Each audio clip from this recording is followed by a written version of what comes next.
วัสดีค่ะพบกันในใครๆก็เข้าครัวค่ะวันนี้นี่จะพาคุณผู้ชมไปดูวิธีการทำขนมปังผักโขมอบชีสกันค่ะทำง่ายๆทำเร็วๆเดี๋ยวไปดูกันค่ะว่าทำยังไงเรามาดูส่วนผสมของขนมปังผักโขมอบชีสกันค่ะแป้งขนมปังนมสดน้ำตาลค่ะเกลือยีสต์โอลิฟออยล์ไข่ไก่ครึ่งฟองค่ะเดี๋ยวเราไปดูส่วนผสมของไส้กันค่ะส่วนผสมของไส้ผักโขมนะคะมอสซาเรลล่าชีสค่ะเฟตต้าชีสผักโขมไข่ไก่ค่ะเนยละลายกระเทียมส่วนผสมครบแล้วไปดูวิธีการทำกันค่ะเดี๋ยวมาดูวิธีการทำขนมปังผักโขมอบชีสกันค่ะก่อนอื่นนะคะเราใส่ยีสต์ลงไปในน้ำนะคะแล้วเดี๋ยวเราจะพักไว้ประมาณ10 นาที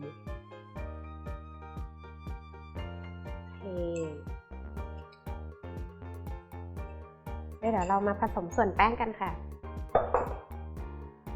ก็ใส่แป้งขนมปังก่อนนะคะเกลือค่ะน้ำตาลแยกกันนิดนึงนะคะมีนมสดค่ะโอลิฟออยล์ก็ไข่ไก่ใช้ครึ่งฟองนะคะคือในสูตรเนี่ยมันจะเป็นก้อนใหญ่มากก็เลยลดลงมาให้เหลือแค่ครึ่งสูตรพอจะได้ทำพอดีทานนะคะอันนี้ยีสต์ที่เราเตรียมไว้นะคะเราก็เทลงไปรวมค่ะเดี๋ยวเราคนส่วนผสมให้เข้ากันนะคะแล้วเราจะนวดแป้งประมาณ10 นาทีหรือจนกว่ามันจะขึงตึงเป็นแผ่นฟิล์มได้นะคะ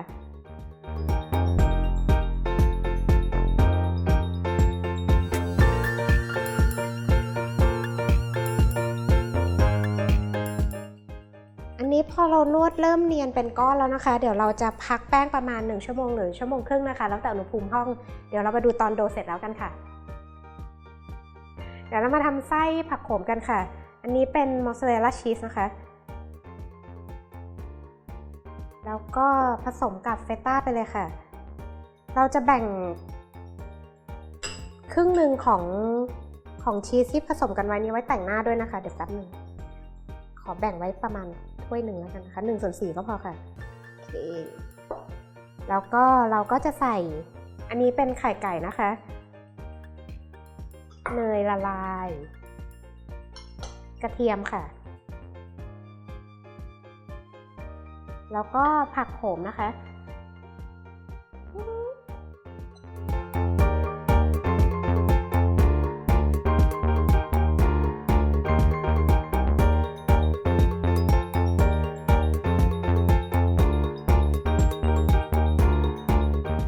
ส่วนนี้เราทำเป็นไส้กันแล้วนะคะแล้วเดี๋ยวเรามาท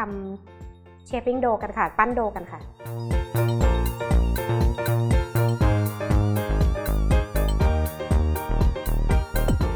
เดี๋ยวเรามาทำโดกันค่ะอันนี้เวลาเราใส่ไส้แล้วมันจะหนักมากนะคะเพราะฉะนั้นเราเอาเบกกิ้งชีสวางไว้ก่อนเลยค่ะแล้วก็โรยแป้ง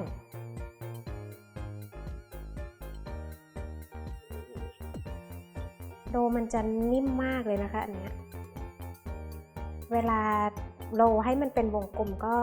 โรยแป้งนิดนึงไม่ติด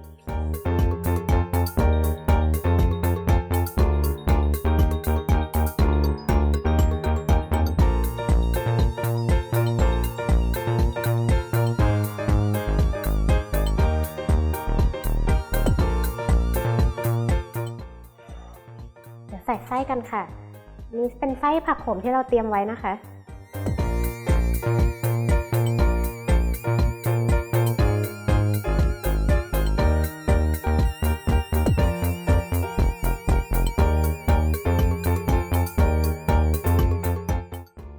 แล้วเราก็จับแป้งข้างๆนะคะ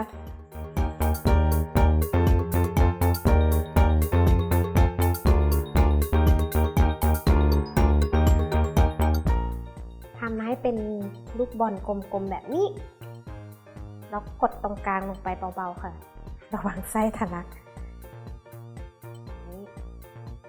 ให้มันเป็นแอ่งอยู่ตรงกลางนะคะเดี๋ยวเราจะใส่ชีสตรงกลางกันค่ะ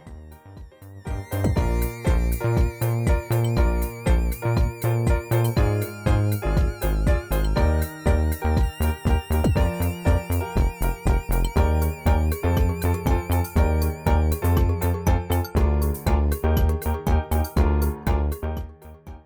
เราก่อนจะเข้าอบนะคะเดี๋ยวเราทาเอ็กวอชนะคะทาไข่รอบๆนะคะเอาเฉพาะที่เดี๋ยวเราเข้าอบที่อุณหภูมิ200องศาค่ะประมาณ 15-20 นาทีค่ะ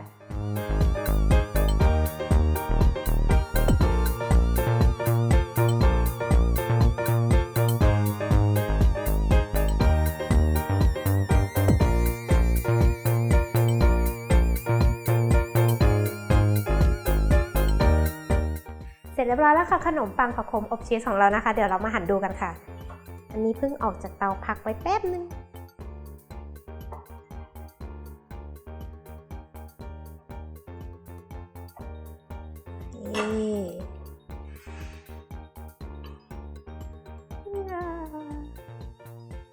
ไส้ก็จะไหลเยิ้มๆแบบนี้ไปติดตามดูสูตรกันได้ที่ foodtravel.tv นะคะวันนี้นิลาไปก่อนพบกันใหม่คราวหน้าค่ะสวัสดีค่ะ